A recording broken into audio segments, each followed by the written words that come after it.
오늘 그 말씀께 주시는 하나님의 말씀 보겠습니다. 여러분들이 너무 잘 아시기 때문에 빨리 이렇게 읽고 지나가도 그래도 스케치는 한번 해야 되니까 제가 빨리 읽도록 할게요. 출애굽기 14장 1절에서 31절 말씀, 이 말씀으로 홍해가 갈라진 기적 정말 역사적 사실인가 라는 제목으로 하나님의 말씀 나누겠습니다. 자, 다 되셨죠? 제가 읽겠습니다. 출애굽기 14장 다들 펴셨죠? 14장 1절에서 31절 눈으로 빨리 이렇게 따라오시면 됩니다. 여호와께서 모세에게 말씀하여 이르시되 이스라엘 자손에게 명령하여 돌이켜 바다와 믹돌 사이에 비하히롯 앞 곧 바알스본 맞은편 바닷가에 장막을 치게 하라. 바로가 이스라엘 자손에 대하여 말하기를 그들이 그 땅에서 멀리 떠나 광야에 갇힌 바 되었다 하리라. 내가 바로의 마음을 완악하게 한즉 바로가 그들의 뒤를 따르리니 내가 그와 그의 온 군대로 말미암아 영광을 얻어 애굽 사람들이 나를 여호와인 줄 알게 하리라 하시매 무리가 그대로 행하니라. 그 백성이 도망한 사실이 애굽 왕에게 알려지매 바로와 그의 신하들이 그 백성에 대하여 마음이 변하여 이르되 우리가 어찌 이같이 하여 이스라엘을 우리를 섬김에서 놓아 보내었는가 하고 바로가 곧 그의 병거를 갖추고 그의 백성을 데리고 갈새 선발된 병거 600대와 애굽의 모든 병거를 동원하니 지휘관들이 다 거느렸더라. 여호와께서 애굽 왕 바로의 마음을 완악하게 하셨으므로 그가 이스라엘 자손의 뒤를 따르니 이스라엘 자손이 담대히 나갔습니다. 애굽 사람들과 바로의 말들 병거들과 그 마병과 그 군대가 그들의 뒤를 따라 바알스본 맞은편 비하히롯 곁 해변 그들이 장막 친 데에 미치니라. 바로가 가까이 올 때에 이스라엘 자손이 눈을 들어본즉 애굽 사람들이 자기들 뒤에 이른지라. 이스라엘 자손이 심히 두려워하여 여호와께 부르짖고 그들이 또 모세에게 이르되 애굽에 매장지가 없어서 당신이 우리를 이끌어내어 이 광야에서 죽게 하느냐. 어찌하여 당신이 우리를 애굽에서 이끌어내어 우리에게 이같이 하느냐. 우리가 애굽에서 당신에게 이른 말이 이것이 아니냐. 이르기를 우리를 내버려 두라. 우리가 애굽 사람을 섬길 것이라 하지 아니하더냐. 애굽 사람을 섬기는 것이 광야에서 죽는 것보다 낫겠노라. 모세가 백성에게 이르되 너희는 두려워하지 말고 가만히 서서 여호와께서 오늘 너희를 위하여 행하시는 구원을 보라. 너희가 오늘 본 애굽 사람을 영원히 다시 보지 아니하리라. 여호와께서 너희를 위하여 싸우시리니 너희는 가만히 있을지니라. 여호와께서 모세에게 이르시되 너는 어찌하여 내게 부르짖느냐. 이스라엘 자손에게 명령하여 앞으로 나아가게 하고 지팡이를 들고 손을 바다 위로 내밀어 그것이 갈라지게 하라. 이스라엘 자손이 바다 가운데서 마른 땅으로 행하리라. 내가 애굽 사람들의 마음을 완악하게 할 것인즉 그들이 그 뒤를 따라 들어갈 것이라. 내가 바로와 그의 모든 군대와 그의 병거와 마병으로 말미암아 영광을 얻으리니 내가 바로와 그의 병거와 마병으로 말미암아 영광을 얻을 때에야 애굽 사람들이 나를 여호와인 줄 알리라 하시더니 이스라엘 진 앞에 가던 하나님의 사자가 그들의 뒤로 옮겨가매 구름 기둥도 앞에서 그 뒤로 옮겨 애굽 진과 이스라엘 진 사이에 이르러 서니 저쪽에는 구름과 흑암이 있고 이쪽에는 밤이 밝음으로 밤새도록 저쪽이 이쪽에 가까이 못하였더라. 모세가 바다 위로 손을 내밀매 여호와께서 큰 동풍이 밤새도록 바닷물을 물러가게 하시니 물이 갈라져 바다가 마른 땅이 된지라. 이스라엘 자손이 바다 가운데로 육지로 걸어가고 물은 그들의 좌우에 벽이 되니 애굽 사람들과 바로의 말들 병거들과 그 마병들이 다 그들의 뒤를 추격하여 바다 가운데로 들어오는지라. 새벽에 여호와께서 불과 구름기둥 가운데서 애굽 군대를 보시고 애굽 군대를 어지럽게 하시며 그들의 병거 바퀴를 벗겨서 달리기가 어렵게 하시니 애굽 사람들이 이르되 이스라엘 앞에서 우리가 도망하자. 여호와가 그들을 위하여 싸워 애굽 사람들을 치는도다. 여호와께서 모세에게 이르시되 내 손을 바다 위로 내밀어 물이 애굽 사람들과 그들의 병거들과 마병들 위에 다시 흐르게 하라 하시니 모세가 곧 손을 바다 위로 내밀매 새벽이 되어 바다의 힘이 회복된지라.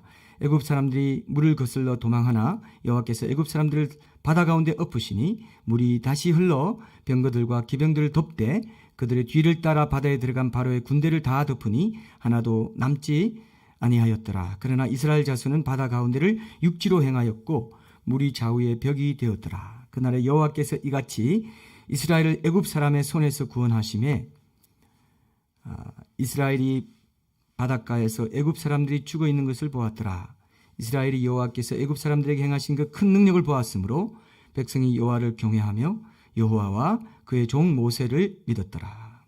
아멘. 오늘은 우리가 전체를 읽었는데요. 오늘은 1절부터 22절, 21절까지 그리고 다음 주에 22절부터 31절까지 내용 중심으로 그렇게 두 번에 걸쳐서 모세의 기적에 대해서 우리가 좀 나누도록 하겠습니다. 오늘 영상은 10개라는 영화, 그 여러분 모세로 나온 그 주인공 이름이 뭔지 아세요 혹시? 이거 아시는 분들은 50대 혹시 아세요? 모세로 나온 주인공 이름이 뭔지, 배우 이름이 뭔지 각자의 처소에서 한번 얘기해 보세요. 율브린느는 바로로 나왔죠. 그 머리 그죠? 머리 벗겨지신 분 율브린느는 바로로 나왔고 이분은 그 10개라는 이 영화의 주인공이고 또 벤허의 주인공이에요. 벤허의 주인공인데도 모르세요? 벤허의 주인공인데 찰톤 헤스톤이라고 유명한 배우가 있습니다. 이 배우가 이제 그 기독교 영화를 많이 좀 이렇게 주인공 나오고 그렇게 했던 것 같아요. 이분이 이제 모세 역할을 맡았는데 출애굽 사건에서 추워요?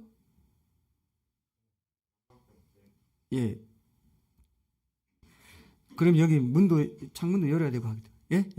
안 트는 게 나을 거예요. 조금 있으면 낮 되니까 더워지니까 괜찮을 겁니다. 자, 그래서 이 출애굽에서 이제 가장 중요한 기적이라고 할 수 있는 홍해가 이제 갈라지는 장면을 아주 극적으로 잘 보여주는 그런 영상이죠. 그래서 오늘 영상에서 특히 바다 한가운데가 마른 땅처럼 변해가지고 그 위로 이제 그냥 사람들이 군중으로 이렇게 지나가는 모습을 보여주는 게 아니라 한 가정 한 가정 이렇게 비춰주면서 얘기도 좀 하고 막 이렇게 그 동물도 데려가고 막 이런 장면들, 소도 데려가고 막 이런 장면들이 굉장히 저는 참 인상적이고 재밌게 느껴졌습니다. 수레도 나오고 그죠? 그래서 갖가지 모습이 참 실감나게 잘 묘사된 그런 장면인데 이거 보니까 옛날에 칼라 TV 나왔을 때 좀 희미하던 그죠? 영상 그런 것도 좀 생각나고 옛날 기억이 이제 좀 났습니다. 지금은 뭐 굉장히 같은 컬러라도 굉장히 색깔이 좋잖아요. 근데 옛날에는 좀 이렇게 희미했다는 생각이 들어요. 그래도 그때 얼마나 좋았는지 몰라요. 하여튼 뭐 컬러로 이렇게 뭘 볼 수 있다는 게 흑백 TV를 많이 보고 했기 때문에 영화관에 가면 이제 컬러로 이제 보고 그랬었죠. 근데 이제 극적인 효과를 노려가지고 사람들이 흥미를 돋으려고 이 할리우드 영화의 특성상 조금 과장이 있어요. 이 영화에. 혹시 이제 그걸 보신 분들도 있을 것 같은데 오늘 이제 우리가 이번 주 다음 주에 할 거는 오늘 한 가지 하고 다음에 또 한 가지 할 텐데 이게 중요한 이제 주제를 갖고 있습니다. 그리고 이것이 역사적 사실인가, 과학적으로 어느 정도 맥락을 갖고 있는가 이런 것들을 이제 갖고 있는 내용들이거든요. 고고학적으로 의미가 있는지 이런 것들을 이제 이번에 한번 살펴보시면 성경이 얼마나 역사적으로도 정확하게 기록된 책인지를 우리가 알 수 있습니다. 확인할 수 있습니다. 아주 중요하죠. 그런 면에서는 이제 우리가 변증 설교를 하면서 이런 설교도 가끔씩 이렇게 하려고 해요. 과학적으로나 또 고고학적으로나 역사적으로나 성경이 얼마나 정확한 책인지 거기 표현된 그대로인 책인지 이런 것들을 여러분 아시면요. 성경에 대해서 다시 한번 눈을 뜨게 돼요. 성경이요. 말하고 있는 것은요. 문제 하나도 안 틀리는 경우가 굉장히 많습니다. 정확합니다. 오히려 역사에 나오는 그리고 고고학이나 오히려 뭐 비평가들이 자유주의 신학자들이 성경이 어쨌든 연대가 틀리고 잘못됐다고 막 흠을 잡으려고 하면 할수록 그 당시에는 알지 못했던 지식이 나중에 드러나가지고 성경 기록이 더 정확했다는 게 드러나는 그런 경우도 있었어요. 이해되시죠? 성경이 얼마나 역사적인 어떤 내용을 기록할 때는 정확하게 기록하고 있는지 또 과학적으로 어느 정도 백업이 될 수 있는 그런 내용을 기록했을 때는 얼마나 그것이 표현까지도 정확한지 이런 것들을 성경은 논문이 아니에요. 그렇기 때문에 이야기체로 그냥 설명하지만 어떤 과학적인 거, 역사적인 거, 고고학적으로 중요한 거, 뭐 지명 이런 게 그리고 뭐 거기 지리적으로 어떤 중요한 상태를 묘사하는 거 이런 것들은 보면요 정말 정확하게 기록되어 있어요. 이 고고학자들이 인정하는 거예요. 그래서 한번 봅시다. 그래서 오늘도 우리가 하나님께서 어떻게 오히려 10개라는 영화는 할리우드 대중들의 흥미를 돋우기 위해서 조금 과장했지만 성경은 더 정확하게 이 홍해가 갈라진 기적에 대해서 얘기하고 있는 걸 우리가 오늘 한 가지만 좀 확인하고요. 다음 주일에도 또 비중 있는 한 가지를 나누고 전체적인 이 미니 시리즈 설교의 결론을 맺도록 하겠습니다. 그리고 이게 이제 얼마나 역사적으로 정확한 사실인지, 그리고 이 기적이 갖는 특성이 기독교 신앙에 어떤 영향을 끼치는지, 성경에 기록된 기적의 특성이 있어요. 이런 것들을 우리가 좀 살펴보고, 또 영적인 의미, 구체적인 적용점 이런 것도 이제 찾아보는 그런 귀한 시간을 이제 또 가지려고 합니다. 이 홍해 기적이 일반 세상 사람들에게도 가장 많이 널리 알려진 기적 중에 하나이기 때문에 성경의 기적이다 하면 사람들이 이 홍해 기적을 많이 떠올립니다. 그리고 예수님이 물 위로 걸어가신 거, 뭐 이런 것들을 이제 떠올리는데, 사실은 그 두 가지가 연관이 돼 있어요. 예. 자, 어쨌든 봅시다. 아까 말씀드린 대로 이 10개 영화에 묘사된 이 홍해가 갈라진 기적의 이 장면, 그리고 성경에 기록된 내용상에 이제 그 두 가지 차이가 있는데, 오늘 첫 번째 한 가지 차이를 먼저 한번 살펴보겠습니다. 그러면서 이 차이점에서 과학적인 증거와 관련된 내용들도 자연스럽게 한번 확인을 해보겠습니다. 첫 번째 차이점이 뭐냐? 오늘 요것만 집중하시면 됩니다. 이 10개 영화에 보면은 여러분 이제 기억하셔야 됩니다. 영상에 보면은 홍해 위로 모세가 손을 내밀자마자 어떻게 됐습니까? 손을 내밀자마자 홍해가 갈라졌죠? 갈라졌죠, 그죠? 근데 성경에는 그렇게 안 돼 있어요. 예, 14장 21절 다시 한번 보세요. 14장 21절이 오늘 핵심 구절인데 제가 한번 읽어볼게요. 모세가 바다 위로 손을 내밀매 여호와께서 큰 동풍이 밤새도록, 그죠? 밤새도록 바닷물을 물러가게 하시니 물이 갈라져서 바다가 마른 땅이 된지라. 이렇게 됐어요. 큰 동풍이 손을 내미니까 쫙 갈라진 게 아니에요. 우리는 뭐 만화나 뭐 이런 데 보면 손 내미자 쫙 갈라졌다 이런 식으로 표현을 많이 하는데, 실제로 뭐라고요?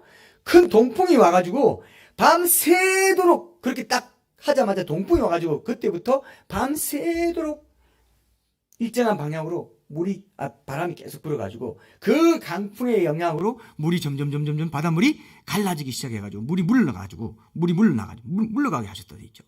물이 그래서 갈라져가지고 마른 땅이 되었다. 이렇게 기록이 되어 있단 말입니다.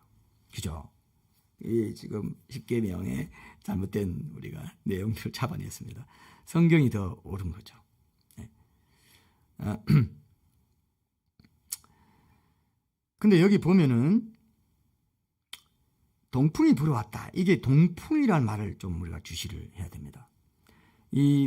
당시에 모세가 이끄는 그 이스라엘 백성은 이집트 영토가 서쪽에 있고, 이렇게 여러분 그 지도를 보시면, 저를 한번 보세요. 지도를 보시면 이집트가 여기 있고, 이게 수에즈만이 있고 시나이 반도라고 되어 있어요. 반도는 삼면이 바다로 되어 있는 건 반도라죠. 우리나라 한반도잖아요. 삼면이 바다로 되어 있죠. 시나이 반도가 있고, 그 다음에 이 이집트가 여기 있고, 이집트 여기 연결되어 있는 육로가 있고요. 그 다음에 시나이 반도까지 이집트예요. 그 다음에 여기가 이제 이렇게 요 홍해가 작은 부분이 있고, 여기도 작은 부분이 있고, 여기 건너편이 사우디아라비아입니다. 그럼 여기 수에즈만이라고 하고, 지금도 수에즈만 유명하죠. 여기 아바카만이라고 해요. 아바카만. 그래서 이렇게 돼 있고 홍해가 커요. 홍해가 큰데 홍해가 쪼삐하게 이렇게 나와 있습니다. 이해되시죠? 그림 많이 보셨죠, 그죠? 그래서 이게 시나이 반도다. 시나이 반도에 시내산 있다 이렇게 생각했는데, 이제는 이제 고고학자들이 많이 발견해낸 바에 의하면 여기서 건너가서 시나이 반도 간 게 아니고, 그리고 여기 위에가 이제 이스라엘입니다. 여기서 건너간 게 아니고 여기 육로로 와서 여기에 크게 이제 장막 칠 곳이 있고, 여기 좁빗한 곳이 있어가지고 구름기둥, 불기둥 이렇게 막고 쏘고 막 이런 게 이제 그 지형이 보면 그렇게 돼 있어요. 그리고 여기에 건너가는 홍해가 있었다는 겁니다. 그리고 여기 사우디아라비아가 있어요. 그래서 이제 그 라오즈산이 이제 그 시내산이라 해서 지금은 이제 많이 이제 바뀌었는데, 그건 이제 또 제가 다음 주일에 이 부분은 이제 22절 이후에 또 나오기 때문에 그 부분도 좀 조명을 하겠습니다. 그래서 좀 새로운 사실도 우리가 좀 확인을 할 텐데, 어쨌든 서쪽에, 자 보세요 여러분, 이쪽이 서쪽이 이쪽 동쪽이죠. 제 손 봤어요? 이게 서쪽이 동쪽이죠. 그죠? 우리나라 서해가 있고 남해가 있잖아요. 저기 지도를 보면은 똑같아요. 그래서 여기서 건너편에서 동쪽에서부터 사우디아라비아 쪽에서부터 동풍이 불어왔어요. 그래서 아까 이게 틀린 게 여기부터 쫙 갈라진 게 아니에요. 그쪽에서부터 갈라져서 바람이 계속 불어가지고 갈라진 부분부터 마른 땅이 됐어요. 바람 때문에. 제가 이 말을 강조하는 이유를 이제 아시게 됩니다. 그러면서 가른 거예요. 그러니까 성경이 정확하게 잘 기록되어 있잖아요. 그러면서 마른 땅이 되면서 쭉 마른 땅이 될 수가 있었던 것입니다. 그래서 갈라진 후에 젖은 땅을 계속해서 마르게 하는 그런 역할도 동풍이 이제 했다는 거죠. 근데 이것을 2010년에 과학자들이 유체 역학이나 뭐 이런 거 이론을 기반으로 해가지고 실험을 했습니다. 그리고 실제로 물을 아주 그냥 강한 바람을 이렇게 물에다가 계속 불게 하면은 실제로 물이 갈라지는 현상이 일시적으로 발생할 수 있다는 걸 이제 보게 된 거예요. 이게 어디냐면은 2010년에 미국 국립기상연구소 NCAR이라는 곳하고 콜로라도 대학 연구진이 이걸 같이 연구를 했어요. 그래가지고 모세의 기적은 강력한 돌풍 때문에 가능한 것이었다. 아까 여기 뭐라고 되어 있습니까? 동풍이 어떻게 해요? 동풍이 불어가지고 밤새도록 불었다 이거예요. 그래가지고 물이 갈라지는 기적이 가능했다. 이제 이렇게 이분들이 이제 결론을 낸 것입니다. 그래서 바람이 바다에 어떤 영향을 미치는지 슈퍼컴퓨터를 이용해가지고 시뮬레이션을 다 해가지고 실험을 했어요. 실험 결과 이제 시속 101km의 강풍이 12시간 동안 불 경우에는 약 2m 깊이에 물이 갈라지고 길이 3.2km, 폭이 4.8km 되는 이 마른 땅이 약 4시간 동안 형성되고 바람이 거치면 다시 이제 마른 땅이 다시 물이 잠기는 거예요. 이걸 이제 실험을 했어요. 상당히 대규모죠. 그죠? 4.8km 그리고 3.2km 길이의 폭 4.8km 이런 굉장한 거예요. 이 연구가 미국 공공과학도서관 온라인 학술지에 실제로 게재된 바가 있어요. 그래서 이분들이 어떻게 이제 기독교인도 있었든지 모세의 기적이 이런 과학적인 원리를 따라서 이루어졌을 것이다. 이렇게 이제 얘기를 한 거예요. 이게 이제 중요합니다, 여러분.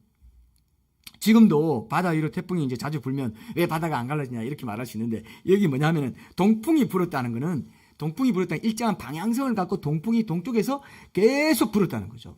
서쪽에서 지금 이렇게 손을 들었는데 동풍이 일정한 방향을 가지고 계속 불어가지고 직선으로 길이 났다는 겁니다. 이게 과학적인 어느 정도 근거를 갖고 하나님께서 이 기적을 이용하셨다. 오늘 일으키셨다. 오늘 이게 굉장히 중요한 핵심입니다. 특히 홍해 지역이 지형상 그 강한 바람이 많이 부는 그런 지역이고 물이 조금씩 나뉘는 그런 현상도 나타났다고 이렇게 얘기하는 그런 주장도 있습니다. 그래가지고 실제로 나폴레옹의 일기에 보면 여러분 참 재밌는 그 예화가 있어요. 이 나폴레옹이 홍해 지역을 지나가다가 돌풍 막 이런 게 많이 불고 하는 지역인데 바람이 막 세게 불어가지고 물이 갈라진 걸 본 거예요. 나폴레옹이. 이제 유명한 사람의 일기니까 남아있는 겁니다. 근데 이 사람이 어떻게 된 거야? 말을 타고 딱 들어가 보려고 하는데 다시 물이 합해지는 걸 딱 보고 급히 나왔다고 하는 내용이 나폴레옹의 일기에 기록되어 있다는 겁니다. 재밌죠? 그죠? 나폴레옹이 유명한 사람이니까 우리가 뭐 일기에 적는 건 아무도 모르겠지만 나폴레옹이 일기에 그렇게 나폴레옹이 워낙 원정을 많이 다니고 하다 보니까 이 홍해에서 이런 광경을 봤다는 겁니다. 근데 그럼에도 불구하고 홍해가 갈라진 건 단순히 자연 현상만으로 이루어진 건 아니고 하나님의 아주 특별한 초자연적인 기적이라고 봐야 돼요. 여러분 시편 74편 한번 보세요. 시편 74편 13절 한번 보세요. 여기 보면 이제 홍해 기적에 대해서 시편 기자가 분명하게 이거는 하나님의 특별한 능력에 의한 기적이다 이렇게 증언하는 그런 장면이 대목이 있습니다.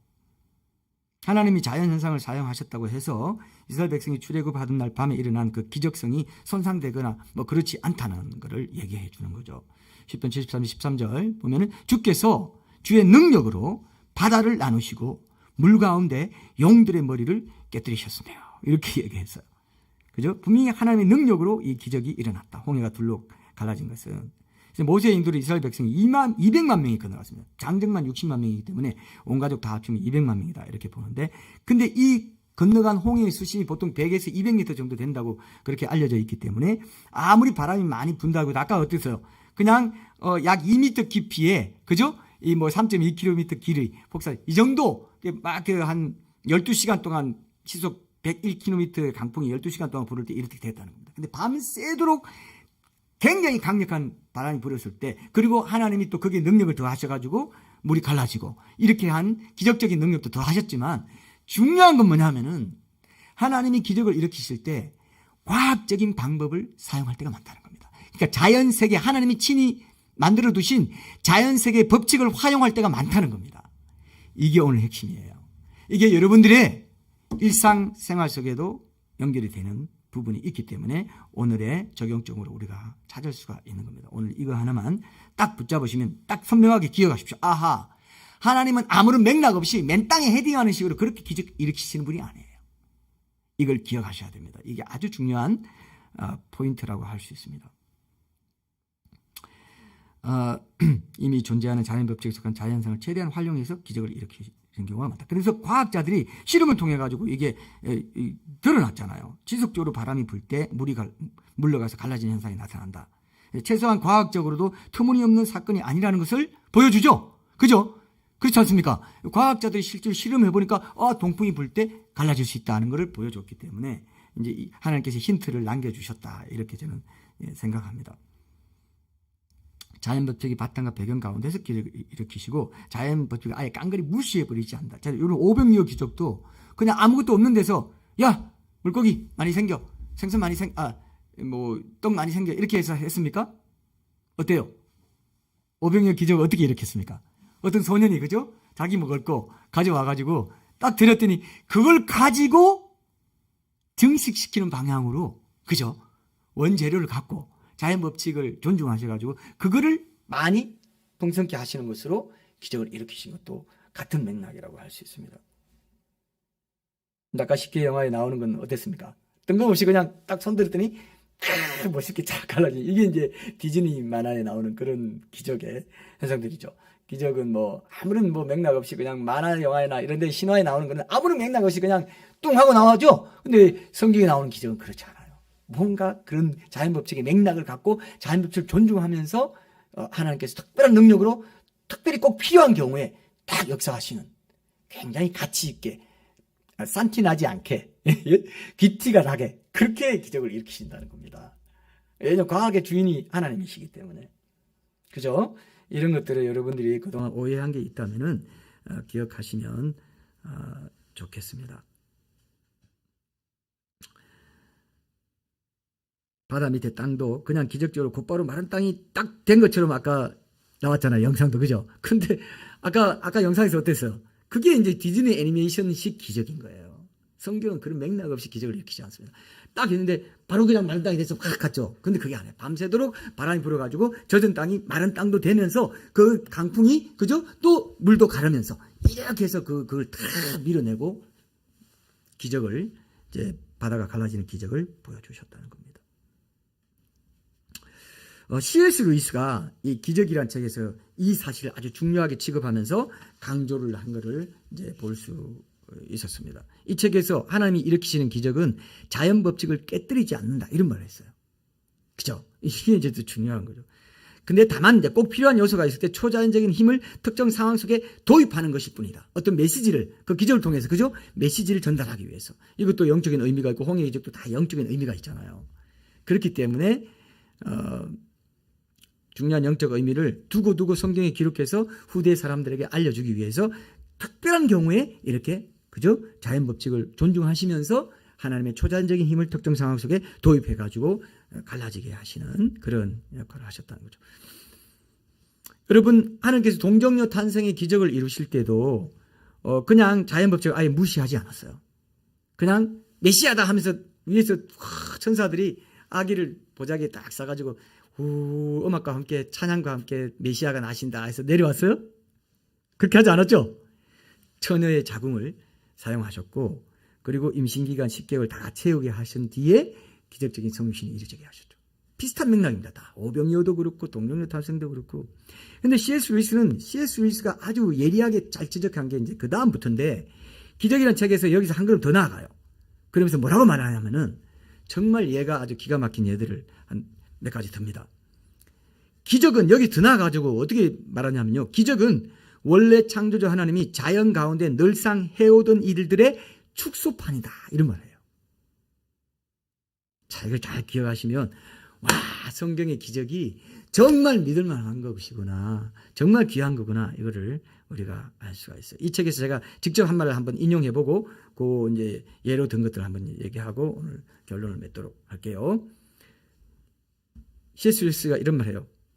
오늘 길지 않습니다. 예. 여러분들이 집중만 하시면 딱 핵심 붙잡고 끝날 수 있는 내용이기 때문에 잘 집중하세요. 자, 기적은 C.S. 루이스가 기적이라는 책에서 이렇게 말했어요. 기적은 하나님이 하시는 다른 행위들과 동떨어진 행위가 아닙니다. 실상 기적은 하나님이 평상시에 너무 크게 하고 계신 일, 그래서 사람들이 제대로 주목하지 못하는 일을 바로 가까이에서 작게, 그래서 또렷하게 보이도록 해 주시는 것이기 때문입니다. 제가 아까 오면서도 개나리, 그 다음에 뭐 벚꽃, 목련 이런 거 피운 거 봤어요. 여러분 피운 거 보셨죠? 이게 그런 말이에요. 기적은 하나님 평상시에 너무 크게 하고 계신 일, 그래서 사람들이 제대로 주목하지 못해요. 온 천지에 개나리가 펴가지고 막 노랗게 되고 막 하얗게 되고 막 이렇게 되는 걸 보면서 너무 크게 하고 계세요. 근데 그게 겨울 동안 그 생명의 그 씨앗을 딱 품고 있다가 봄 되고 날씨가 적당하고 이러면 어떻게 해요? 하나님이 아주 크게 일하시는 거예요. 다 그냥 튀어버려요. 싹을 딱 튀어가지고 꽃봉오리가 팍 터지면서, 여러분 옛날에 그런 사진 보셨어요? 유튜브 영상 찾아보면은 여러분 꽃봉오리로 이렇게 있다가 그걸 계속 카메라를 대고 있어요.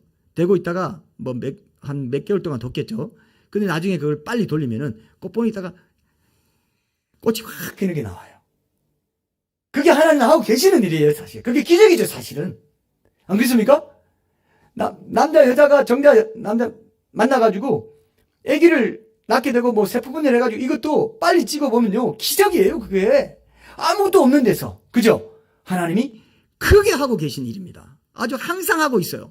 그래서 뭐 임신했다 그러면 몇 주째다 그러면 산부인과 가서 찍어보고 태아 사진, 초음파 사진 찍어보고 해가지고 다 이게 다 전부 너무 사람들이 이게 쉽게 하나님이 크게 하고 계셔서 그냥 자연이르니 하는 그 일, 그거를 하나님이 어느 날 특정한 순간에 딱 와가지고 시간도 압축하시고 딱 그 특정한 시간에 맞게, 특정한 목적에 맞게 딱 이루시는 그걸 기적이라 한다 이거예요.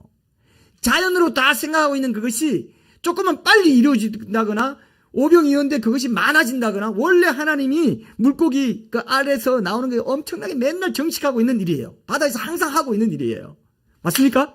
항상 떡이 나올 때까지 밀의 그 씨앗, 그걸로 항상 정식하고 있는 일이에요. 그런데 그것을 오병이어로 딱 가지고 와가지고 그때 그 현장에서 배고픈 사람 5,000명 먹이려고 그 현장에서 현장 목적에 맞게 그렇게 한번 정식한 그 시간을 압축하고 작게 아주 가까이서 또렷하게 보이도록 해주신 것밖에 없어요. 오병이어 기적은. 원래 항상 어떻게 한다고요?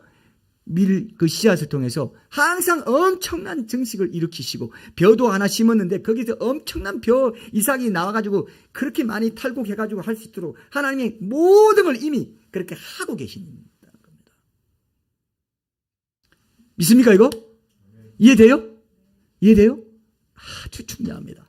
아주 중요합니다.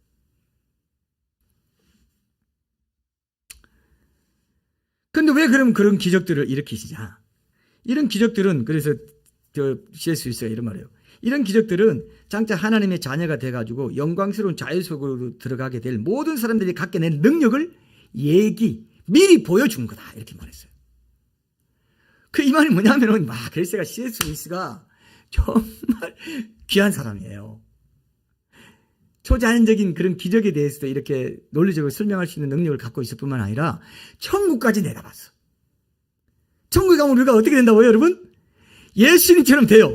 예수님처럼 베드로가 같이 뭘 먹을 때 우리가 물에 가서 뭘 이렇게 잡아올 수도 있고요. 바로 그냥 음식을 딱 이렇게 할 수도 있는 어떤 그런 게 있다는 거예요. 왜냐하면 예수님이 가지신 그 능력이 우리가 전이가 돼가지고 우리가 왕으로서 다스릴 뿐만 아니라 그런 권위와 능력을 갖고 어떤 일을 한다는 겁니다. 예수님이 부활하셔서 가지고 여기 있다가 바로 저쪽으로 갈 수 있는 것처럼 우리가 여기 있다가 하나님 보좌 앞에 바로 갈 수 있는 거, 베드로 집에 바로 갈 수 있고, 이런 몸이 되는 걸 미리 보여줬다는 겁니다. 그 능력을 이 땅에서 미리 보여준 게 그냥 기적 한번 베풀었다, 나만 이렇게 할 수 있어 한 게 아니라는 겁니다.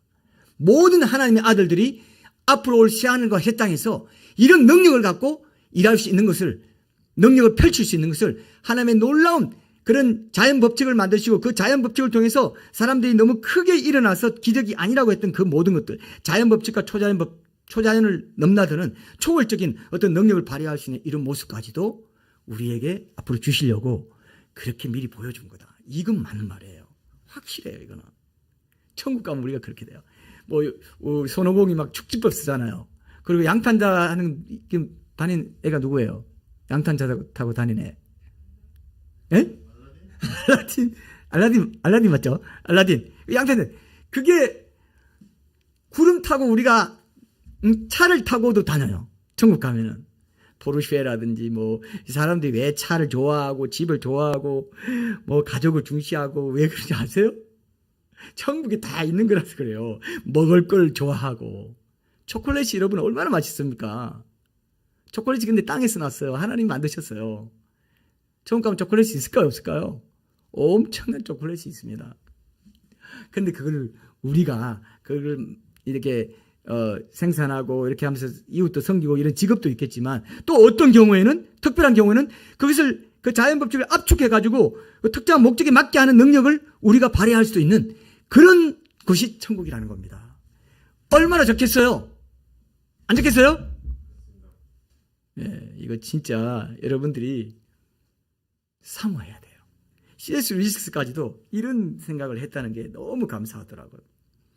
그리스도가 남다르신 것은 특별한 존재라서가 아니라 개척자라서 그런 것입니다. 이렇게 말했어요. 이 땅에서 예수님이 그런 걸 처음으로 보여주신 거예요. 이런 게 가능하다는 거. 물론 선지자 통해서도 하나님이 보여주셨지만 예수님 직접 그런 걸 보여주셨죠. 그래서 그분은 그분 위에 최초이십니다. 그분이 마지막이진 않을 겁니다. 최초이고 마지막은 아니다. 왜? 그 뒤에 동생들이 계속 그 일을 할 거기 때문에. 놀라운 거예요. 그러면서 이제 예수님이 가나의 혼인잔치에서 물로 포도주를 만드신 기적을 이제 예표로 예로 보여줘요. 그래서 예수님이 가나의 혼인잔치에서 물로 포도주를 만드셨잖아요. 그래서 대단한 기적이다 해가지고 자유주의 신학자들이 비평한다면서 그거는 가짜고 이렇게 해서 그건 눈속임이고 원래 그게 포도주로 돼 있는 거를 잠깐 또 맛이 좀 다르게 한 것일 뿐이고 여러 가지 이유를 들어가지고 어쨌든 기적은 안 일어난다는 이런 어리석은 생각을 하고 있는 거예요. 창조주 하나님이 그게 어렵겠어요? 포도주가 되는 포도를 만드신 분인데 아니에요, 그죠? 포도 만드는 것 자체가 기적이네. 포도가 여러분 어떻게 만들어진 줄 아세요? 포도가요 물이 포도가 돼요. 비가 내려가지고 강화도에 이래서 원래 물밖에 안 받았죠. 모든 딸기고 토마토고 모든 맛있는 모든 것이 물로 됐어요. 물로. 믿어집니까 이게? 그게 기적이 아니고 뭡니까? 그런데 무슨 물로 포도주 만든 그게 기적이라고 하나님 그걸 축약시킨 거라고요. 원래 그냥 담겨있는 그런 어떤 포도가 담겨있는 그게 식물 섬유 조직에 담겨있다가 그냥 돌 항아리에 담겨있는 것밖에 없어요. 그릇이 달라진 것밖에 없어요. 원래 그 그릇에 식물 섬유 조직 안에 물이 들어있다가 그것이 포도가 시간이 지나면 포도가 되는데 하나님이 그냥 돌 항아리에 물이 담겨있는데 원래 물이 포도가 돼. 근데 포도주까지 돼. 그 과정을 내가 빨리 축약시켜서 그냥 창조주 하나님이신 예수님이 그렇게 한 게 뭐가 그게 그렇게 대단한 기적이냐고요. 맞습니까? 홍해 기적도 그렇다는 거예요. 광풍 불력해가지고 그렇게 내가 축약시켜가지고 원래 이렇게 되면 되는데 내가 빨리 이걸 확실하게 기적적인 내 능력으로 보여준 거야. 그걸 축약시켜준 거예요. 이해됩니까? 일하셔야 됩니다. 아주 중요합니다. 아주 중요합니다. 물과 예수님은요, 여러분, 그래서 물로 포도주를 만드는 사건은 매년 자연 질서의 일부로서 포도주를 만드시는 하나님의 일을 축소판으로 드러낸 것이다. 이렇게 주장한다는 거죠. 축소판이에요. 매번 하시는 일을, 매번 하는 일을 하나님께서 축소해서 어떤 목적에 맞게 가까이서 아주 작게 그렇게 또렷하게 보여주는 매번 하는 일이라서 주목하지 않는 그 기적적인 엄청난 자연세계의 일을 특정 목적에 맞게 딱 보여주니까 대단한 기적이네 이렇게 한 거예요. 원래 그게 기적인데 여러분 이 지구가 존재하는 것 자체가 여러분 보세요. 자, 지구가 존재하는 것 자체가 지금 기적적입니까 아닙니까? 아무것도 없는 그 엽기에 보면 아무것도 땅을 공간에 다시고 on nothing, hang on nothing이라고 돼 있어요. 아무것도 없는데 땅을 다시고 그게 기적이죠. 근데 무슨 기적이 없다고 하는 것 자체가 웃긴 짓이다 이거예요. 이미 항상 기적적으로 하루가 해가 뜨게 하시고, 해가 뜨는 게 아니라 우리가 지구가 한 바퀴 도는 거죠. 항상 하고 계신 일을 조금 특별하게 해가 오래 뜨고 해가 오랫동안 중천에 있어가지고 하루가 없어지게 한 그 기적 있지 않습니까? 그거 한번 해줬다고 난리 피고 그건 절대로 있을 수 없대요. 맨날 하루가 되고 해가 뜨고 달이 뜨고 하루가 지나고 365일이 되고 그리고 봄, 여름, 가을, 겨울이 되는 이게 기적인데, 그죠? 태양이 여기 있고 타원형으로 돌기 때문에 멀리 있을 때는 겨울이에요. 가까이 있을 때는 여름입니다. 요렇게 있을 때는 봄, 가을이라고요. 적당하기 때문에. 기온이 그렇다는 겁니다. 해와 얼마나 멀어지냐에 따라 춥고 덥고 적당하고 봄, 가을 이게 다 되어 있는데, 그거 한번 하나님이 조금 이렇게, 야 이거 지금 여호수아가 이 전쟁에서 이겨야 되니까 야 해 머물러. 거기 머물고, 해가 머무는 게 아니죠. 원래는 그냥 지구가 자재는 좀 멈춘 그거 갖고 난리 난 거예요. 하나님이 항상 하고 있는 기적인데 그걸 좀 가까이 축소해가지고 가까이 구체적으로 좀 목적에 맞게, 그죠? 보여줬을 뿐이에요. 이해됩니까? 이걸 우리가 놓치고 있으니까 하나님을 몰라요. 창조자 하나님을 인정하고 싶지가 않은 거죠. 과학주의에 다 빠져가지고. 너무 안타까운 거죠. 그래서 예수님은 누구냐? 창조자 하나님이에요. 물과 토양과 햇빛을 주스로 바꿔놓을 수 있는 식물 유기체를 창조하신 분입니다. 그렇게 만들어진 주스는 적절한 조건이 맞춰지면 포도주가 된다는 걸, 그 법칙을 만드신 분이에요. 근데 하나님은 이렇게 늘 물을 포도주로 바꾸고 계신 분이라는 것인데, 모든 음료가 다 그렇듯이 포도주도 결국 물이 변해서 된 것, 광합성 작업이 비가 이렇게 한 거를 어느 해에 한 번은 성육신하신 분으로서 창조자 하나님이 사람의 몸으로 와가지고 그 과정을 단축시켜서 보이신 결과로 순식간에 물을 포도주로 만드신 것일 뿐인데 굉장한 기적인 것처럼 생각한다 이거예요. 여기에 눈을 떠보세요. 그러면 봄이 돼가지고 꽃이 피고, 제가 언제 한번 자전거 타고 가다가 개나리가 너무 이뻐가지고 딱 멈춰가지고 자세히 한번 봤어요. 제가 3일 전인가 그렇습니다. 자세히 안 봤어요. 정말 눈물이 날 것 같았어요. 눈물이 날 것 같아요. 너무 이뻐요. 그 속을 봤습니까 여러분? 개나리 속을 봤어요? 속을 한번 봐봐요. 진짜 어밀조밀하게 섬세하게 딱 공안에 거기 있고 거기 이파리가 있고 너무 이뻐요. 하나님이 말씀하신, 예수님이 말씀하시는 것 같아. 내가 만들었어. 이쁘지?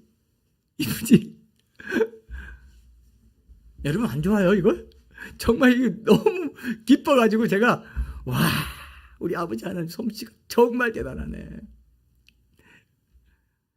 웃다가 울다가 하게 돼요. 그런 거 자세히 보면 그게 기적이에요 여러분. 일상이 기적입니다. 일상이 기적이에요. 모든 게 기적의 연속입니다. 그렇죠? 일상이 기적이에요. 이걸 잘 보십시오. 물을 담고 있는 이제 그 그릇으로 식물 섬유조 대신에 어떤 토기 항아리들을 사용하셨을 뿐이다. 그것들을 사용하셔서 그분이 하신 일은, 그러나 그것들을 사용하셔서 그분이 하신 일은 그분이 자연스럽게 늘 하고 계신 그 일이다. 기적이란 말하자면 지름길로 가는 것뿐이다 이렇게 얘기했어요. 시에스로에 지름길로 가는 거다. 그러나 기적이 만들어내는 그 일 자체는 평범한 것이다. 기적이 일어날 때 자연 속으로 들어오는 것이 전혀 반자연적인 영이 아니다. 이런 식으로 아주 참 귀한 표현을 한 것을 봤습니다. 오병이어 기적도 그죠? 매년 하나님은 몇 개의 밀알로 다량의 밀을 만들어내고 계신다. 씨가 뿌려지면 증식이 일어나죠. 물고기도 증식시키셨는데 평소에 무수한 알로 바다를 가득 채우면서 늘 해오던 그 일을 자신의 인간 손, 노동자의 손을 가지고 바로 가까이서 작게 행하셨던 것뿐인 것이 오병이어 기적이라는 거죠. 5,000명 먹이고 7,000명 먹이고. 동정녀 탄생도 그죠? 정상적인 생식 행위에서 인간 아버지는 아무도 못해요. 그냥 내 몸에 정자가 있는지도 몰라. 여자도 난자 있는지도, 난자 봤어요? 자기 난자 본 사람 있습니까? 없습니다. 근데 사랑의 관계 속에서 정자와 난자가 만나가지고, 그죠? 자궁 안에서 태아가 이제 딱 이루어지는데, 그것은요, 거기는 그 우주의 전 역사가 자리에 있다. 이런 표현을 했어요. 제가 생각해보니까 그건 뭐냐면은 조상의 유전적 형질이 아담 때부터 내려오는 그 유전적 형질이, 그래서 우리도 죄인인 건데, 피를 통해서 이제 제가 유전된다, 뭐 이렇게 하지 않습니까? 유전적 형질이 다 들어있어요. 그 안에. 온 우주가 그 안에 들어있어요. 그 정자와 난자의 만남 속에. 하나님이 이걸 이제 선행 인류 유기체 형태, 이렇게 이제 표현했지만 이게 어려운 말이니까 제가 좀 쉽게. 그리고 그 정자의 배후에, 모든 정자의 배후에는 온 우주의 역사가 있고 조상의 유전자 성질이 아담 때부터 내 부모, 할아버지, 그 고조 할아버지 정자로 계속 그 모든 게 거기 들어있다 이거예요. 근데 한 번은 하나님께서 특별한 목적을 위해서 그분의 도구인 그 긴 행렬을 사용하지 않고 직접적으로 이랬다는 겁니다. 직접적으로 수태하고 태를 뵐 수 있는 태를 갖고 있는, 그리고 거기에 이제 정자와 난자를 통해서 잉태할 수 있는 모든 여자들을 위해서 그분이 늘 하고 계신 일을 이 기적에서는, 이 동정녀 탄생의 기적에서는 작게 또 바로 가까이서 행하신 결과 동정녀로, 그죠? 아들이 태어나게 되었다 이것입니다. 예. 가까이서 아주 작게 항상 해오던 일을 직접적으로 그렇게 한 것뿐이다 이거예요. 그 항상 하던 일의 축소판일 뿐이다 이겁니다. 그리고 치유의 기적도 여러분, 성경에 보면, 복음서에 보면 여러분 어떻습니까? 예수님이 많이 고쳐주시죠. 치유를 해주시죠. 막 병도 낫게 하고 나병도 낫게 하시고 눈도 뜨게 하시고, 이런 게 뭐냐면은 사람의 몸에 하나님께서 원래 주신 자연 치유력을 회복의 그런 그 원인, 동인으로 직접 사용해가지고 낫게 해주신 거예요. 원래 그렇게 되어 있는 걸 시간을 축약해가지고 축소시켜가지고 그 가만히 있으면 나올 수 있는 거, 아니면 계속 이대로 가다가 그냥 죽을 수밖에 없는 그 과정, 원래 자연 치유력이 안에 있는 그거를 하나님이 축약시켜가지고 특정 목적에 맞게 특별한 능력을 개입시켜가지고 치유시킨 거예요. 그래서 자연 치유력이 다 있다는 겁니다. 우리 몸에. 아시죠? 그죠? 그게 이제 놀라운 거예요. 코로나도 일주일 정도 격리하고 나면 바이러스가 더 이상 전파성을, 감염성을 갖지 않는다. 뭐 이런 얘기가 있는 거예요. 그것도 다 자연 치유력이 있기 때문에 그래요. 그리고 자연 면역력도 있어요. 아직까지 안 걸린 분들은 뭐 슈퍼 면역력을 갖고 있어서 이런 사람들을 잘 조사를 하고 연구를 하면은 앞으로 변이가 나타났을 때 백신을 어떻게 개발하고 뭐 치료약을 어떻게 뭐 이런 그 보도도 나오더라고요. 이제 학계에서는 그런 얘기도 하고 있습니다. 자연 치유력이 있고 자연 면역력이 있다는 거죠. 그죠? 그래서 우리가 그때 말했잖아요. 너무 그 백신이나 이런 걸 너무 맹신하지 말고, 백신을 또 너무 터부시해도 안 되지만 너무 맹신해가지고 그거 아니면 안 되는 거죠. 아니, 우리에게 훨씬 더 뛰어난 자연 치유력이, 자연 면역력이 있다. 이런 것들을 하나님께 직접 사용해서 낫게 해준 게 치유의 기적이라는 겁니다. 그리고 예수님이 뭐 무리를 그러신 기적이라 부활 이런 거는 새 창조의 기적이라고 합니다. 이게 뭐냐면요. 여러분 요게 이제 마지막으로 이제 그 예를 든 건데, 무리를 걸으신 기적 뭐 이런 거는 영과 자연의 관계가 개조돼 가지고 영이 원하는 일을 무엇이든 자연이, 하위 구조인 자연이 따라할 수 있는 것을 미리 보여주신 거예요. 이해됩니까? 이게 이제 중요해요. 내가 처음 가서 뭐라고 했었어요. 처음 가서 우리가 어떻게 된다고 그랬어요. 축지법으로 베드로 집에 가고 싶어. 베드로 만나서 그때 세 번 부인했을 때 그 기분이 어땠는지 한번 내가 오늘 들어보고 싶은데, 내가 생각했는데, 영이 생각했는데 내 몸이 자연세계를 거슬러서 딱 가있다 이거예요. 이해되죠? 물리를 걷는다든지, 하나님이 갑자기 부활하시는 하나님이 딱 나타나셨다든지, 아니면 뭐 엠마오로 가는 두 제자 만나가지고 이제 딱 떡을 떼실 때 딱 없어졌다든지, 이런 일이 우리도 할 수 있는 일이라는 겁니다. 예수님과 같은 부활체를 있게 되면 엄청 구원받은 백성에게 약속된 미래는요 엄청난 거예요. 항상 우리 박 집사님이 늘 이걸 사모하는 눈빛이 있어요. 여러분들 다 그렇게 돼야 돼요. 정말 그렇게 돼요. 그 사람은 날로 후패하나 날로 낡아져가지만 속 사람은 날로 새롭도다. 이게 뭐라고요? 이게 뭐예요?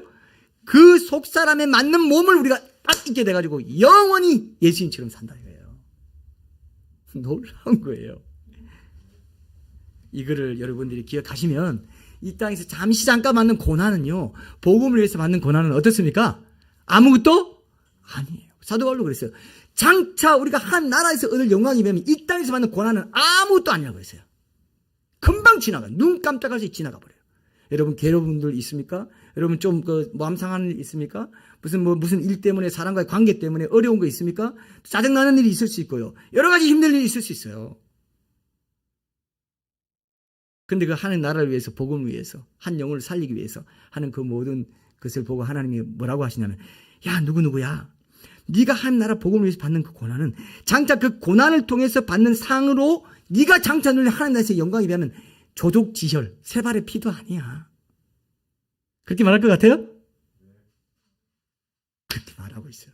예수님이 그렇게 말하세요. 그러니까 힘을 얻게 된단 말입니다. 안 그러면 뭐 우리가 세상에서 무슨 영광을 보겠어요? 우리가 돈을 많이 벌겠어요? 뭐 얼마나 뭘 하겠어요? 그러나 매일매일 주님과 동행하면서 내게 주시는 가족이나 내게 주신 작은 이웃들을 주님 마음으로 섬기고, 내가 어떤 불평할 수 있는 일, 어떤 그런 것들도 주님 앞에 기쁨과 감사로, 이것도 기뻐라 해서, 이것도 감사하라 해서, 오히려 쉬지 말고 기도로 의탁하라 해서, 이렇게 할 때 그 받는 상이 엄청나다 이거예요. 그럴 때 그렇게 내가 섬긴 그 일이 값으로 매겨진다 이거예요. 안 그러면 그냥 지나가 버려요. 그죠? 요걸 항상 지혜로운 청지기가 돼가지고 계산을 잘 해야 돼. 야, 이거 계산을, 내가 미쳤다고 이걸 내가 불평을 해? 원망을 해? 내가 미쳤다고 그 사람 미워해? 용서하지 못한다고? 아니, 나 무조건 용서해 줄 거야. 그죠? 무조건 용서야. 맞습니까? 무조건. 이건 미워할 정당한 이유가 되는데, 논리적으로 봐도 이건 미워할 만해. 그래라, 안 그래라? 그러지 마라. 왜? 장차 이 복음을 위해서 받을 영광에 비하면, 장차 영광에 비하면 이건 아무것도 아니다. 항상 이걸 생각하라 이겁니다. 그래서 우리가 천국을 강조하는 겁니다. 지옥도 강조하는 거예요. 내세가 이렇기 때문에 이 땅을 가치 있게 살아갑시다. 그걸 말하는 거예요. 그래서 예수님이 무리를 그런 것도 보여요. 장차 새롭게 회복될 세상에서 인간도 어떤 조작이나 기술을 통해서가 아니라 그저 원하는 것만으로도 물질의 어떤 효과를 일으킬 수 있는 지점이 있을 것을 얘기해준, 미리 보여주는 것이다. 이렇게 표현했어요. 놀랍죠? 자, 제가 뭐라고 했습니까? 내가 원하는 것만으로도 어떤 조작이나 기술 이런 것처럼 예수님이 뭐 조작하고 이렇게 하지 않잖아요. 내가 원하노니 나 오늘 받아라. 그대로 되죠. 그죠?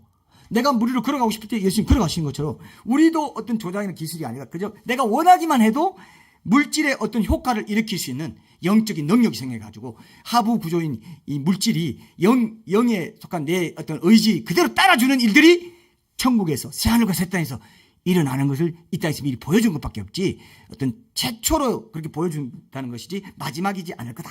이렇게 특별한 존재라서가 아니라는 걸 하나님 자녀들에게 보여준 거야. 하나님의 자녀가 되면은, 나처럼 하나님의 아들이 되면은 너희도 이런 능력을 갖게 될 거야. 그러니까 인생에 매이지 말아라. 인생에 불안전한 거, 코로나에 좀 감염됐다고 너무 낭망하지 말고, 내가 영원한 엄청난 보화를 내 안에 지금 갖고 있구나. 예수님의 씨를 갖고 있죠? 그게 천국 보화예요. 그게 밭에 감춘 보화예요. 온 가산을 다 팔아가지고 그걸 사는 거예요. 그죠? 그런 사람은 결코 어리석은 사람이 아닙니다. 세상이 바보 같아 보이고 손해보는 것 같아도 절대 손해보는 삶이 아니에요. 믿습니까 이거? 이건 믿으셔야 돼요. 이걸 꽉 붙잡으십시오. 그래서 이런 사례들을 볼 때 종합적으로 하나님 초월적이고도 초연적으로만 일하시는 분이 아니라 철저히 친히 창조하신 자연적인 법칙을 활용해서 특별한 목적이 있을 때 기적적으로 역사하시는 분이라는 사실을 우리가 확인할 수 있죠.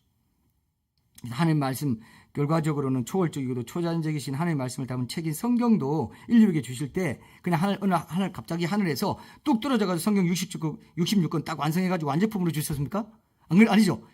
모든 책들이 이 땅에서의 자연적인 환경에서 만들어져야 되는 이런 과정을 다 거치게 하셨어요. 인간 저자들의 사상과 인격을 활용하시되 오류 없이 기록되게 하시고, 그렇게 기록된 책들이 이제 대대로 필사되는 과정까지 다 거치게 해가지고 수천 년의 시간에 걸쳐가지고 이렇게 1500년의 시간에 걸쳐서 됐다 이렇게 말합니다. 마침내 한 권의 성경으로 완성되게 하셨어요. 그래서 사실 1500년 동안에 그 일어난 여러 가지 기적적인 사건을 한 데다 모아놔가지고 많아 보이지, 구약 성경에도 보면요, 이런 홍해의 기적 같은 큰 기적은 몇 개 안 돼요. 근데 그 1500년 동안 일어난 걸 한 책에 쫙 연결돼서 나오니까 뭐 하루도 없어지고 뭐 이런 게 자꾸 나오니까 굉장히 기적이 많아 보이죠. 원래는 기적이 많지 않습니다. 그리고 예수님 시대에 그때 복음이 전해져야 할 때 사도들 바울, 뭐 베드로 이런 사람들에 의해서 기적이 많이 일어났고, 그때 많이 일어난 때가 있었고, 전체적으로 보면 하나님은 자연적인 법칙 속에서 인격적인 관계 속에서 말씀에 순종하는 하나님의 사람들 통해서 이 땅에서 하나님 나라를 확장해가는 그 일을 더 주되게 하시지, 기적적으로 이 땅에서도 지금도 기적적으로 뭔가 많이 하시는 거 아니에요. 마지막 때에 더 이적이 나타나고 하는 것 때문에 마지막 때에도 지금 은사로 많이 기적도 나타나고 좀 봅니다만, 그게 주되게 하는 정석적인 일이 아니에요. 이해되죠? 기적이 아니라면 굉장히 믿음이 약한 사람 같고, 기적적인 뭐가 나타나야 굉장히 믿음의 사도인 것 같아 보입니까? 그 속을 수가 있어요. 원래는 뭐라고요? 그렇게 많이 기적이 일으키겠는데 나는 모른다 한 것처럼 주님과의 친밀한 관계 속에서 하나님 말씀에 꼬물꼬물 매일 일상 속에서 묵상하고 그 묵상하신 말씀 붙잡고 작은 일에 충성하려고 하고 작은 일에 순종하려고 하는 그게 가장 큰 기적일 수가 있습니다. 그게 기적이죠. 아무것도 눈에 보이는 거 없고 열매도 빨리 보이지도 않고 몇십 년 지나도 열매가 그렇게 많은 것 같지도 않은데 그런데도 계속해서 기도하고 기도의 응답이 굉장히 더딘데도 또 기도의 자리로 나아가는 그것이 기적이 아니고 뭡니까? 맞습니까? 그게 기적이에요. 순종해도 별로 내 성품도 달라지는 것 같지도 않고 또 실수하고 또 넘어지는데 또 순종하고 또 묵상하고 또 해야 돼? 예! 그래야 돼요. 하나님이 그 방법을 가장 선호하시기 때문에 그렇습니다. 믿습니까 이거? 믿으십시오. 이거 믿으십시오. 이것이 우리가 가야 될 길이에요. 예.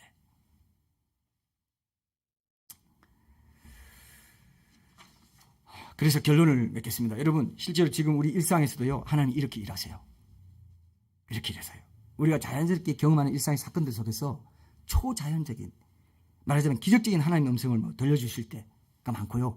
하나님의 손길이 아주 자연스러운데 지나고 보면 하나님 손길이었구나 하는 게 있어 없어요? 그렇게 일하세요. 이걸 붙잡으십시오. 이런 자연세계의 삶의 기반이나 배경을 무시해버린 채 여러분 보통 우리 성주가 잘 말하는 게 있는데 공포 영화에 보면 갑툭튀라고 하시죠, 그죠? 갑자기 툭 튀어나오는 건 난 하여튼 요즘은 호러무비 전혀 안 보지만 예전에 공포 영화 드라큘라 같은 거 제 청소년 때는 그게 유명했어요. 근데 그런 거 보면은 무서운 게 제일 무서운 게 뭐냐? 하여튼 갑툭튀가 제일 무서워요. 이런 거 있죠. 하나님 그렇게 하시는 분이 아니에요. 자연스러운 환경 속에 자연스러운 관계 속에 그죠? 관계를 개선시킬 때도 자연스럽게 고통도 있고 여러 가지 아픔도 있고 싸움도 있고 이런 가운데서 또 인격적으로 뭔가 부딪히면서 대화하면서 그렇게 풀러나가는 거지. 어느 날 갑자기 딱 나는 완전히 바뀌었어요. 우리 관계가 이제 완전히 그냥 새로워졌어요. 이런 거 잘 없습니다. 이해되시죠? 자연스러운 것 속에서 인격적인 매일매일의 서로 간의 헌신과 또 대화와 이런 걸 통해서 되는 경우가 많다 이거예요. 그러니까 여러분 너무 이제 단번에 뭔가 로또가 맞아가지고 잭팟이 터지듯이 라스베가스에서 그런 것처럼 그렇게 일하시지 않는다 이거예요. 사행성 믿음이 많아요. 특히 기적을 강조하고 은사를 강조하는 분들 중에 이런 것들이 있어요. 물론 필요하지만 일반화되면은 오히려 사람이 안 자라요. 성품이 자라지 않고 성경에 대한 지식도 늘어나지도 않고 그런 것들이 있어요. 그래서 이런 데 잘못 빠지면 안 된다. 이렇게 저는 생각하고 있습니다. 기적은 있고 지금도 일어나고 때로 실제로 기적이 필요한 때도 있지만 치유의 기적도 있어야 되고 하지만 하나님은 자연적인 그런 기반 가운데서 기도 가운데 말씀 순종하는 삶 가운데 이런 일들을 해나가시는 분이다. 이해되시죠? 이름을 우리가 붙들어야 돼요.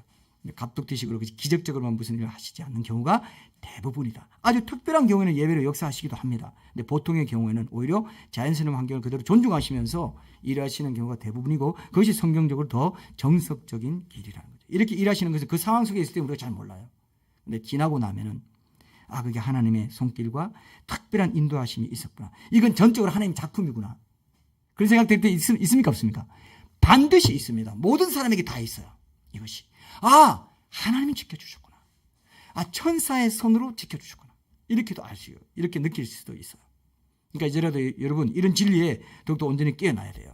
우리가 일상 속에서 경험하는 자연스러운 일들 속에서 하나님의 활동이나 그분이 우리 각자에게 들려주시고자 하는 음성이 있다는 것을 이제 자꾸 듣고 보고 하는 훈련을 해야 됩니다. 그죠? 음성은 계속해서 들려지고 있습니다. 사람들의 관계 속에, 환경 속에, 사람들의 조언을 통해서, 설교를 통해서, 무슨 인터넷에 들었던 무슨 강의나 이런 걸 통해서, 책을 통해서 계속 들려지고 있어요.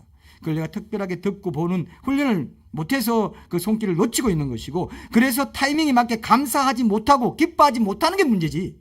그래서 그것이 내가 그리스도를 닮는 성품으로 제자로 살아가는 그 일에 도움이 되지 못하고 내가 흘려내보내버리고 새 나가게 하는 게 문제지.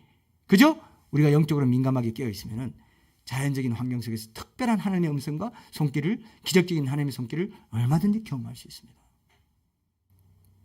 이 훈련을 잘해야 되겠구나. 이거를 여러분들이 적용하시면 좋겠습니다. 그래서 작은 일상의 사건들 중시하시고 일상의 관계들 속에서 하나님의 성품과 하나님의 음성과 하나님의 손길을 자꾸 느끼고 누리려고 하실 때 성화 과정이 잘 이루어져 갈 수가 있습니다. 다 그냥 이런 거 안 하면요. 이런 노력을 안 하면은 그냥 다 자연적인 세계 속에서만 일어나는 일로만 느끼고 지나쳐 버릴 수가 있어요. 그럴 정도로 하나님께서 자연스럽게 역사할 때가 많기 때문에 내가 이해하고 알아듣고 반응해 오기를 원하시는 가운데 일하시고 역사하시는 하나님이구나, 이걸 깨닫고 이 부분을 우리가 나의 유익을 위해서 특별하게 역사하시는 하나님의 손길을 계속해서 내가 경험하면서 타이밍을 놓치지 않고 감사하고 기뻐하고 그리고 의탁하는 기도 가운데 하나님 뜻대로 살아갈 때 우리 믿음이 자라고 영적으로 얻어야 될 유익을 우리가 놓치지 않는다는 겁니다. 오늘 여기까지 우리가 적용할 수 있어야 됩니다. 그죠? 홍해의 기적에서 여기까지 왔어. 왜? 홍해 기적이 과학적인 자연적인 법칙을 존중하는 가운데 일어났다는 걸 우리가 깨달았기 때문에 이 우리의 일상 속에서도 하나님의 기적적인 손길은 자연적인 법칙을, 자연적인 관계, 부부 관계든 뭐 부모 자식 관계든 친구 관계든 그 관계 속에서 자연적인 법칙을 존중하는 가운데 인격을 존중받아야 될 때 인격이 존중받으려면 이런 말을 해야 되고 이렇게 접근해야 되고 이걸 다 존중하시면서 하나님의 손길을, 하나님의 역사를 보여주시는 분이지, 그걸 깡그리 무시하고 야 너희 노력 안 해도 돼, 내가 다 해줄게, 똥 로또 잭팟 이렇게 하는 분이 아니라는 겁니다. 기적적인 하나님이기만 한 분이 아니에요. 자연적인 법칙, 자연적인 관계, 인격적인 대화와 서로 노력하고 이런 것들을 다 존중하시면서 우리의 가족 관계나 부부 관계나 자식 관계나 친구 관계, 이런 사회 속에서, 직장 속에서의 상사와 또 그런 팀워크를 이루어가지고 일하는 모든 관계를 중시하신다는 분인 걸 아시고, 하나님 믿는데 하나님이 날 위해서 이런 것도 안 해준단 말이야? 막 섭섭해가지고 막 상처받지 마시고, 예? 자기가 그걸 안 해놓고 하나님께 떠넘기는 건 많잖아요. 그렇게 하면 된다, 안 된다? 안 돼. 홍해 기적까지도 자연적인 법칙을 존중하셔서 이루시는 분이라는 게 오늘 핵심입니다. 이걸 딱 붙잡으시고, 그렇게 못해온 게 있다면 우리가 회개 기도하고 우리 다시 한번 적용을 생각하면서 기도하고 마무리하고 제가 축도하겠습니다.